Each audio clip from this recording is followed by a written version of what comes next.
ऐसा गुप्त संगठन जो पिछले 250 वर्षों से पूरी दुनिया की चीजों को सीक्रेटली कंट्रोल कर रहा है।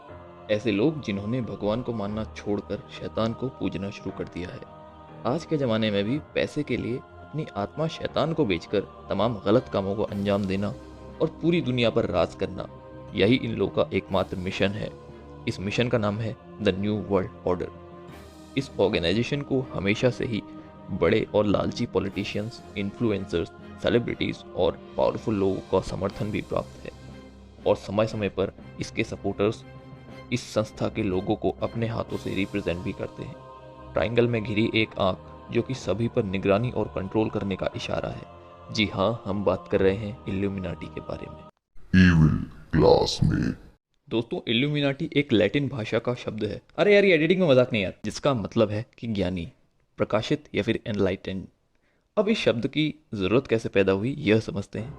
16th सेंचुरी में अधिकांशतः वेस्टर्न कंट्रीज में चर्च का शासन चलता था। मतलब कि law and order Catholic rules के हिसाब से चला करते थे, जिनको कि कैनन कोड्स कहा जाता था। लेकिन इस लॉ से समस्या ये थी कि चर्च में काम करने वाले लोग नियमों को अपने पर्सनल फायदे और लालच के लिए यूज करने लगे थे, जिससे सोसाइटी में अमीरी गरीबी का फासला बढ़ने लगा।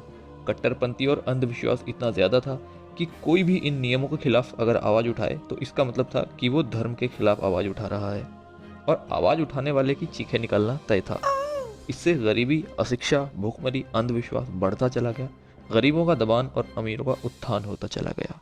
समाज में चल रही ऊंच नीच की इस बकलोली से तंग आकर जर्मन फिलोसोफर और प्रोफेसर एडम विशॉप ने एक ऐसी आइडियल सोसाइटी का सपना देखा जहाँ पे साइंस, रैशनलिज्म, नॉलेज और इक्विटी हो।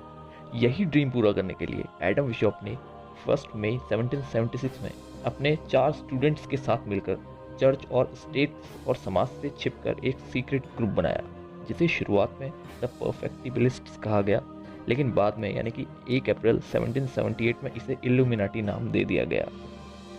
इस ग्रुप का पर्पस था बिना डायरेक्ट युद्ध किए लोगों को अवेयर करके उनकी आइडियोलॉजी को चेंज करना और एक नए तरह के लॉ एंड ऑर्डर का मेंटेन करना, जिसे उन्होंने नाम दिया था द न्यू वर्ल्ड ऑर्डर। क्यों, है ना फिल्मी। इस ग्रुप का मैनेजमेंट और हायरार्की भी कम जबरदस्त नहीं थी दोस्तों। इल्यूमिनाटी मेंबर्स को एक्सपीरियंस और परफॉर्मेंस के बेस पे 3 भागों में यानी कि 3 रैंक्स में डिवाइड किया गया था। नए भर्ती लोगों को नोवाइस, थोड़े ज़्यादा अनुभवी और बेहतर लोगों को माइनरवल्स, और हाईली इन्फ्लुएंसिव और 30 मार्का टाइप लोगों को इल्यूमिनेटेड माइनरवल्स रैंक से जाना जाता था। एक दूसरे की पहचान को सीक्रेट रखा जाता था। सभी को कोड नेम्स दिए जाते थे, जैसे कि विशॉप का खुद का कोड नेम था स्पार्टकस। धीरे धीरे इल्यूमिनाटी के मेंबर्स की संख्या बढ़ने लगी। 5 से कब 60 हुए, 60 से 250, 250 से 2500 से 3000 तक हो गए, समय के साथ साथ पता नहीं चला। सोसाइटी में इल्यूमिनाटी का असर भी ज़्यादा दिखने लगा। इसके ओपन और प्रोग्रेसिव थॉट्स ने फ्रेंच और अमेरिकन रेवोल्यूशन को भी मोमेंटम दिया। धीरे धीरे स्टेट के मुख्य पोजीशंस और इंस्टीट्यूशंस में इल्यूमिनाटीज के मेंबर्स बढ़ने लगे। 1784 तक आते आते ये एक ओपन सीक्रेट ग्रुप बन गया था, जिसके आइडियाज़ तो लोगों में फैल रहे थे, लेकिन इसके गुप्त मीटिंग प्लेसेस और मेंबर्स की जानकारी लोगों को लगभग न के बराबर थी। चर्च और किंग इस बढ़ते प्रभाव से घबराने लगे। उन्होंने इस तरह के सभी ग्रुप्स पर निगरानी रखना शुरू कर दिया, और ड्यूक ऑफ बवेरिया यानी कि थियोडोर ने इसी वर्ष इल्यूमिनाटी और सभी दूसरे सीक्रेट ग्रुप्स को बैन कर दिया। इनके डॉक्यूमेंट्स को भी सीज कर दिया गया। इल्यूमिनाटी को किसी तरह की सिंपैथी या सोशल सपोर्ट न मिले, इसके लिए सरकार और चर्च के लोगों ने धर्म की आड़ में इसको काफ़ी ज़्यादा डिफेम भी किया। इनको अधर्मी और शैतान को पूजने वाला बताया, क्योंकि उस समय जो गॉड के खिलाफ जाता था उसको डेविल या शैतान ही कहा जाता था। इसके बाद से हिस्ट्री में इल्यूमिनाटी के सर्वाइव करने का कोई सबूत प्राप्त नहीं हुआ। उनके टाइम के पेपर्स आज भी बवेरियन गवर्नमेंट के डेटा में वेल डॉक्यूमेंटेड रखे हुए हैं। लेकिन इल्यूमिनाटी के आइडियाज़ आज भी यूरोपियन कंट्रीज़ की डेमोक्रेसी के बेस हैं। रही आज की कंट्रोवर्शियल बातें, तो आदि भूत प्रेत शैतान की बातें तो आपको यहीं से क्लियर हो गई होंगी, क्योंकि कुछ भी भूतिया दिखाकर मनुष्य को चूतिया बनाना कंट्रोवर्सी फैलाने का एक बहुत सस्ता हथकंडा है। 1960s के टिकट में 2 क्लासमेट्स ग्रेग हिल और केरी थोनली ने इंस्पियर डिस्कोर्डिया नाम की एक बुक सीरीज छापी, जिसमें तमाम तरह की कंट्रोवर्सीज का कंपाइलेशन किया गया था। इसके बाद प्लेबॉय मैगजीन के एडिटर रॉबर्ट एंटन विल्सन ने और रॉबर्ट शिया ने ट्रिलॉजी ऑफ इल्यूमिनाटी नाम से एक सीरीज छापी और इन हवाओं को और ज़्यादा फैलाया। ये लोग रीडर की तरफ से खुद ही सवाल जवाब की सीरीज भी छापने लगे, जिससे लोगों में वाकई में एक क्यूरियोसिटी जनरेट होने लगी। इस टॉपिक पे कई सारी मूवीज भी बनी। फिल्म स्टार्स पब्लिसिटी स्टंट के लिए हाथों से ट्रायंगल का निशान बनाकर घूमने लगे।